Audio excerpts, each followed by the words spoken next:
Assalamu alaikum. I hope you all are fine. Welcome back to MLS Online Virtual Classroom. We are in chapter number 1 entitled as Civilizations and Empires of South Asia. In the previous lecture, we learned how to locate countries in a map and then we analyzed the map of South Asia. We also learned few new words as well. I hope that you have done your homework.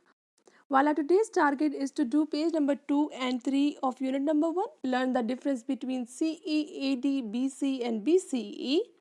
We would also be analyzing timeline of arrivals in the subcontinent and we would get to know the reasons behind their settlement as well.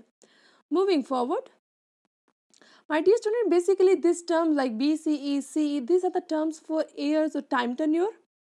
We have the first term BC and it means before Christ. AD and it stands for Anno Domini. Anno Domini is not an English word, it basically means the years of Lord or years of God. Then we have BCE and it stands for before Common Era.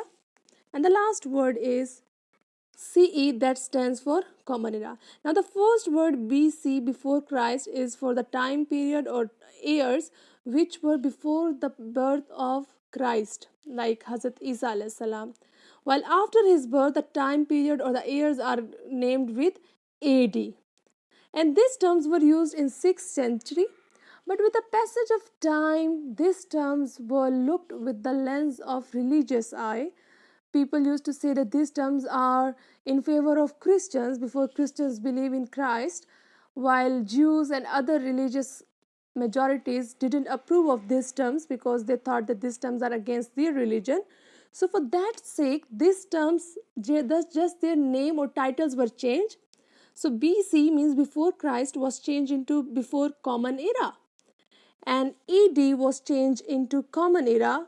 Like now BCE, this BCE stands for BC, the time period which was before Hazrat Isa alayhi salam, or you can say Christ, while Common Era is a time period which was after the birth of Christ. I hope that you got the idea of these words. Moving forward, now you can see in this graph as well that AD1 is the year of birth of Jesus Christ. On the right side to this side, if you would move in ascending order from 1 to till 2000 or whatever. Now AD is changed into CE, Common Era. On the left side, if you see, we used to say before Christ, now we would say it like before Common Era, and this represents the years before Christ was born.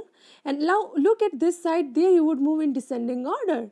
For example, the earliest year are in bigger number while the nearest year to AD are in smaller number. Moving forward, now we are having the timeline of arrivals in the subcontinent.